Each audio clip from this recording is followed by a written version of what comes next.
right, so this is the solution video for some practice problems for the SN1, SN2, E1, and E2 class of reactions. This is an introductory level practice problem set, so I would think of it as level 1. And then I'll be posting a video that goes through some more difficult questions where we'll start to talk about things like rearrangements, anti-paraplanar elimination, and those sorts of things. But I recommend starting out with this one, making sure that you have the basics down before moving on to the level 2 or the level 3 practice problems. All right, so for this problem set, our goals are to, for each of the reactions, identify the nucleophile or the base and the electrophile, and then classify the leaving groups as primary, secondary, tertiary. Then we'll determine if the nucleophile and base are strong or weak. And then based off that, we'll determine if we'll do SN1, SN2, E1, or E2, and then we'll draw the products. And then keep in mind that some of these reactions will have no reaction as a possibility. And then to guide us, we're going to use this table here, which is covered in the notes on this topic linked below. But for all of these reactions, just in general, keep in mind that this table is very tentative. There's obviously going to be a lot of exceptions within this chapter that compounds that fall outside of this. But for about 90% of reactions, this table should suffice to identify if we're going to get what type of reaction we're going to get. All right, so let's start off with this first one here. And so the first thing we want to do is identify the nucleophile and the electrophile. And so here we can identify this iodine as the leaving group. And so we know that those bromines, chlorines, iodines are always good leaving groups. Generally in this class of reactions, that's what we're looking for to identify which group is going to be leaving. And so here we can look at the carbon that this iodine is bonded to. And so we can see that this red carbon right here is bonded to 3 separate carbon groups here. And so we know that this leaving group is going to be tertiary. We can then identify, so since we have that as a leaving group, we also know that once that leaving group leaves, we form a positive charge. And so that positive charge indicates that this is also going to be the electrophile, or this compound is going to be the electrophile in this reaction.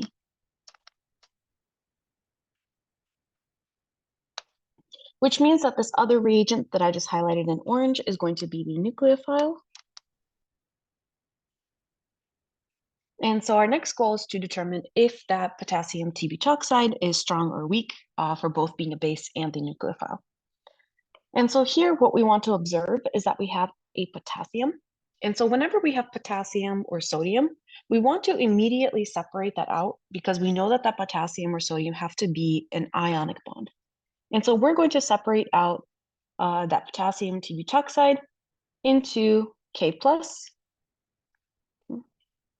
and the Tb-toxide part with that negative charge on that oxygen. And so now we can see that this oxygen has a negative charge. And so outside of cases where we might have resonance stabilization, for the most part within this chapter, if you see a negative charge on that oxygen, that is immediately going to indicate that we have a strong base. And so we can label that potassium Tb-toxide now as a strong base. The other thing that we have to do is determine whether it's a good nucleophile or not. And so usually basicity and nucleophilicity parallels. And so for the most part, usually when you have a negative charge on oxygen, you can also say it's a strong nucleophile. However, here we can also see that we have a lot of steric hindrance in this Tb-toxide. If we were to draw out the structure of that compound, it would look something like this, where we have that negative charge, and then we have these big bulky methyl groups directly adjacent to that oxygen. And so because it's sterically hindered, this is actually not going to be a really good nucleophile. And so it's going to be a poor or weak nucleophile not because of charge, but because of steric hindrance. And so it's going to be really difficult for that big bulky group to come in and substitute. And so in general, it's going to be a really bad nucleophile. And again, that's not because of the charge, but it's specifically because of the steric hindrance that's surrounding that charge. All right, so for this one, the last thing we could do, in some classes ask you to identify this, so I'll just put that in here. We can identify that acetone as an aprotic solvent. And so altogether, based off of all of these, we can go back to our chart and identify that we have a tertiary leaving group down here, and then we have a strong base but a weak nucleophile. And so we're going to end up being in this E2 quadrant that I just highlighted in green. And so our reaction for this one is going to be E2. And so for E2, we're looking for an elimination reaction. And so we will eliminate with a hydrogen that's going to be anti-paraplanar to that leaving group. And so we can draw in our product here,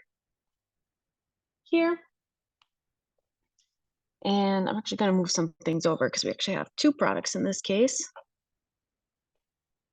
where here we have the more substituted major product. And if we get elimination towards that other carbon, we actually end up with the same exact product, so we won't draw the same thing because it will just be the same structure. But we could also actually get elimination up into that top carbon instead, or with the hydrogen on that top carbon. However, this one's going to be minor because it's a less substituted carbon.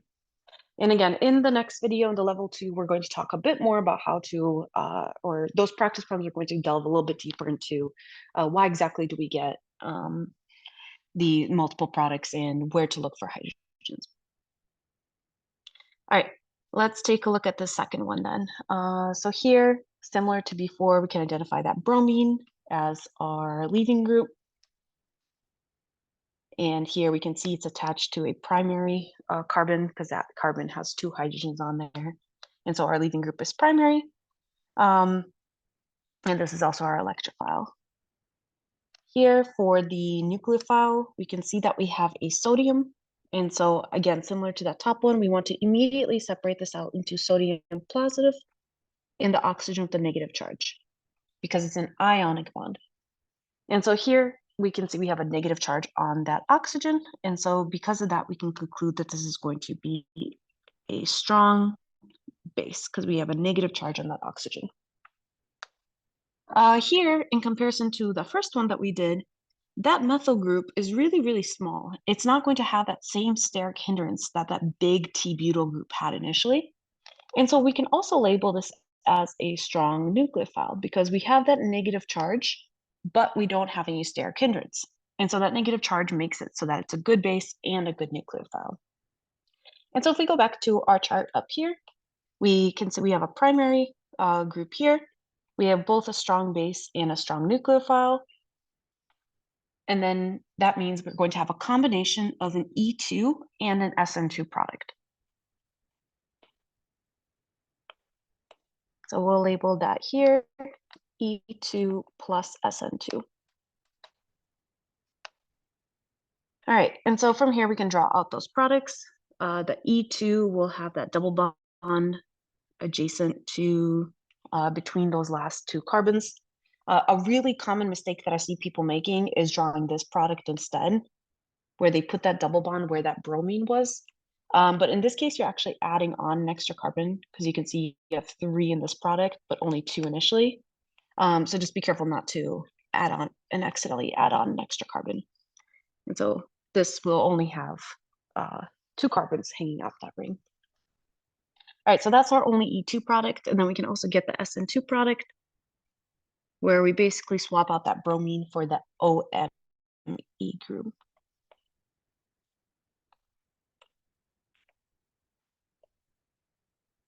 Oops, and I actually missed a carbon in that one. All right, so that will be our SN2 product here. And in some cases, some classes ask you to specify which one will be the major. And so the major one for a primary is going to be the SN2 product. But these happen in roughly the same, it's not heavily skewed towards one or the other. It would be something like a 60-40 major minor. But if your class does ask you to identify which product is favored, it would be the substitution product in this case. All right, let's do this next one. So here, similar to before, we have a bromine on a primary carbon. So we have primary leaving group, and then we have NaCN. And again, we always, as soon as we see Na or potassium, we want to split it up into the positive and the negative, and then ignore the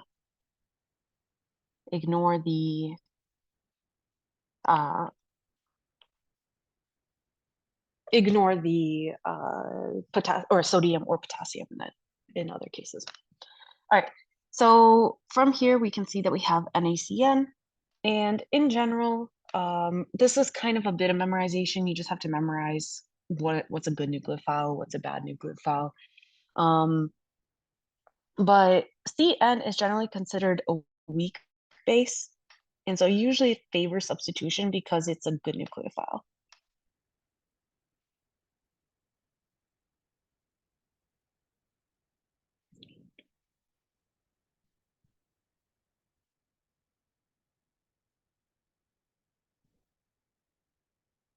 Okay.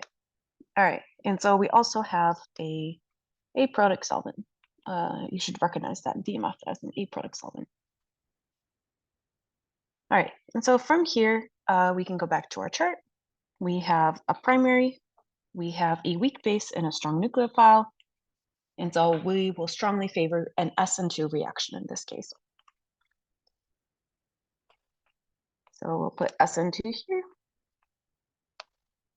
and then we can draw out our product where we replace that bromine with the CN group. And CN is almost always going to substitute. That's generally it's not going to eliminate because it's too, in comparison to how good of a nucleophile it is, it's a pretty weak base.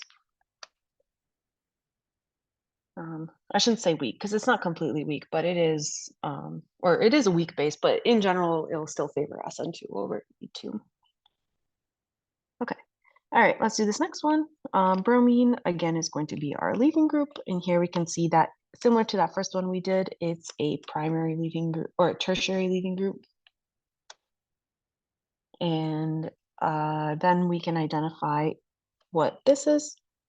And so here we can see we don't have a sodium or potassium. So we're not splitting anything up because this OH is a polar bond. It's a polar covalent bond.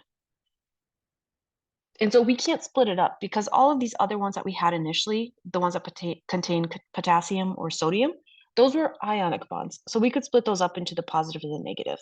However, here we have a covalent bond between the oxygen and the hydrogen. And so we don't split this up. And the same thing is true. Sometimes classes will write the reagent like this, where it's HOET. Same thing here. We can split up NaOET because sodium and potassium are ionic. HOET, we can't split up. But just be careful with that because we don't want to split it up because we don't want to accidentally assume that it has a charge when it doesn't. All right, so since this is neutral, we know that it's going to be a weak base. And then also, the other thing that we have to identify is whether it's a good nucleophile or not. And so since it's not charged, it's also going to be a weak nucleophile. And this is mostly true of all of those reagents that have an OH group in them. So like water, ethanol, methanol, really anything that has like an OH, unless it's an ionic bond, usually it's going to end up being both a weak base and a weak nucleophile, unless it's sterically hindered.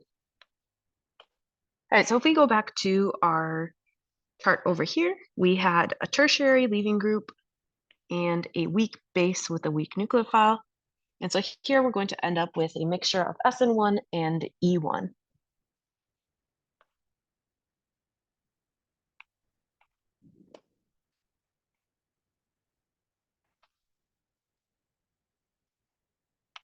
All right, and so to draw out those products, we're going to end up with a lot of them.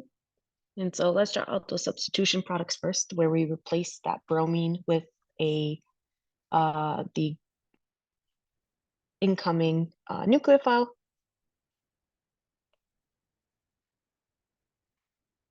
So we'll have this product. Then we'll also have this product as part of our substitution products. And these will be in a 50-50% ratio to each other because we go through that carbocation intermediate where we end up getting a mixture of the different possible combinations of the stereochemistry for that top carbon. And so you do have to draw both of these products. Otherwise, it's considered incorrect or incomplete. And so you will likely not get full credit on an exam or homework or whatever you're doing for your class. All right, so these are the two substitution products. And then we want to draw out those elimination products. And so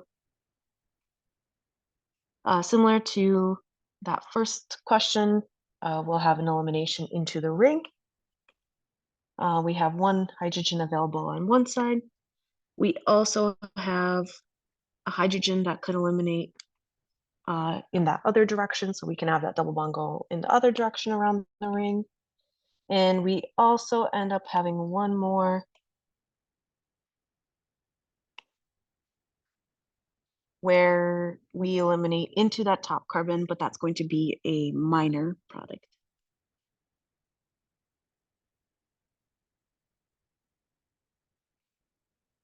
And so here, for the most part, all these are going to be equal, but these two are going to be the major elimination products in comparison to that last one. But all of the elimination products are going to be roughly equal with the substitution products. All right, let's do this next one. So here we have an iodine as our leading group. And so this is going to be secondary.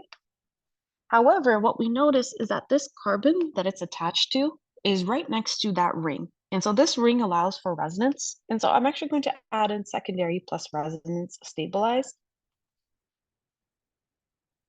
to help emphasize the stability of that secondary leaving group. Because once we form that carbocation is more stable. And so that means that we're actually going to favor a carbocation intermediate within our reaction. And so that could favor the SN1 or E1 pathways. Next, we have H2O. And so H2O we can immediately classify as a weak base and a weak nucleophile. And this is really similar to the one that we just did where our attacking group would be an OH that's neutrally charged. And so if we were to draw this out, it looks something like this, where we have the OH here, and the attacking electrons would be on the oxygen. So I'll draw an arbitrary arrow here. But we can see that the oxygen is neutrally charged, and so it's going to be both a weak base and a weak nucleophile. So going back to our chart over here, we have secondary, we have weak base, weak nucleophile, and so we're going to get SN1 and E1 reactions again for this one. And of note for this one, sometimes classes do want you to write out that this could follow an E2 mechanism. However, since we have resonance stabilization for the secondary leaving group, E1 and SN1 is favored for this one. And also, if your class does want you to determine which one is favored in terms of SN1 versus E1, the SN1 is going to be more favored here because of that resonance stabilization and the low the nucleophilicity of the H2O. All right, and so similar to that first one, we're going to draw out all the substitution products. And so here we have an OH that adds on. And what you'll notice is that we're actually dropping a hydrogen, and same thing as that previous one that we did. The group that we added on is missing a hydrogen from the actual nucleophile itself. And so if you're not sure where that hydrogen went, I recommend doing those level 2 and level 3 practice problems because those go through the mechanisms and you can see where the hydrogen goes during the mechanism. And the other thing that I'm doing here in drawing the SN1 products is what you can see here is that I'm drawing this OH as a straight line. I'm not drawing it as a dash or a wedge. And so this indicates that you have a racemic mixture here. And so I'm kind of drawing two products in one by not including stereochemistry here. But the alternative would be to draw two products and having one wedge and one dash. Or you can just draw one and have a straight line to indicate that there's no stereochemistry. that is defined at that position. Okay. All right, and then the next one we'll have is that elimination product. And again, we have to eliminate towards the right direction because this carbon right here in blue has no H's, so elimination can't be that direction. It has to be in the other direction.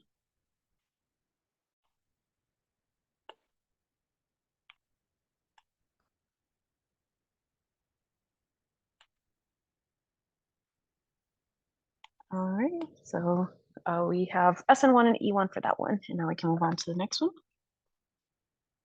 So here, what we're going to do is first identify our leaving group. However, what we notice is that the carbon that leaving group is bonded to is an sp2 hybridized carbon. And so a leaving group that's directly bonded to a carbon that's sp2 hybridized or part of a double bond, this cannot undergo any of these reactions. And so it doesn't matter what we include within our reactions, we're going to get no reaction here. And so we don't even need to look at the other reagents. We can immediately say no reaction. And this is true for anything that's bonded to a sp2 hybridized carbon. So if we had a ring like this with the bromine, this bromine cannot undergo a reaction. But if we had a bromine one away, so let's say we had this, then this can. And so again, if you see a leaving group within this chapter, if you see a leaving group that's bonded to an sp2 carbon, just immediately assume no reaction. It cannot do SN1 through E2 reactions. All right, next we can do this last ones, or these last ones here. So we can use this iodine here. Here we can identify this as tertiary leaving group. The next thing we want to do is look at this OH. And so those electrons will come from that oxygen. And so this reagent is very similar to that H2O or this ethanol that we worked with up here. It's going to behave the exact same way. And so here, this is going to be a weak base and a weak nucleophile. And then this reagent does have a little bit of steric hindrance here on the other side of the molecule, but that steric hindrance is pretty far away. And so it's not really going to interfere with our reaction. If the steric hindrance was a little bit closer, then that would make it so that this reaction would favor elimination. But here we don't really care about it. It's too far away to influence anything. All right. And so what we can see is we're in the same category as we have been for these ones up here. And so we're also going to do SN1 and E1 here, and we're going to get a mixture of products. So let's draw out those SN1 products first. And this is going to look a little bit wonky because it's a pretty big molecule. So we have this as our SN1 products. And again, note that I did not designate stereochemistry here, so that we know that this is going to be a 50-50 mix of the two possible enantiomers that we could get here. And so for our SN1 products, we don't want to designate stereochemistry because we go through that carbocation intermediate. All right, so those are the SN1 products. We could also do those SN2. And so for this, we're going to get a couple. We can get elimination towards the left side. We could also get elimination towards the right side.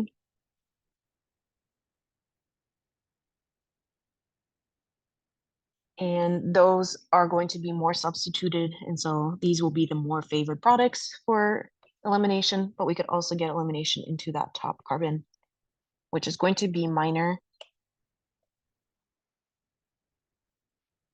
because it's a less substituted double bond.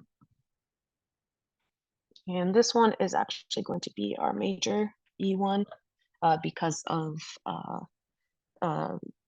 conjugation that we can get. All right, so that wraps up that one. And then now we have this last one here. Here we have a bromine that is going to be secondary. And then we have NaN3. And so here we can separate this out into, same as we talked about before. We see that sodium, we want to separate it out into sodium positive and the azide with that negative charge on it. And so when we look at our nucleophile, we think about that sodium or that azide there. And so based off of that azide, that negative charge, we have to, again, memorize this. So similar to that CN one that we did up here, where this is going to end up being a weak base, but a good nucleophile.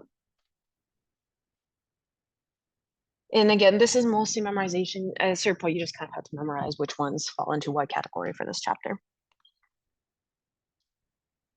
All right, so I'm gonna block this off so it's not interfering. All right, so going back to our chart, we have weak base, good nucleophile, and secondary leaving group.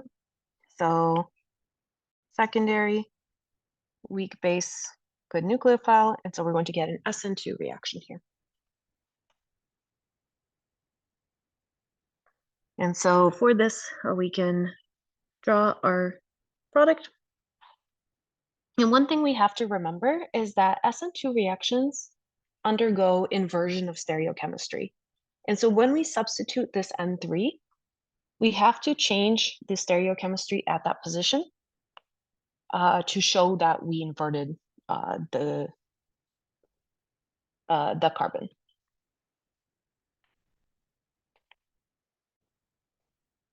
And so that's why we're going to swap that bottom group from a wedge to a dash.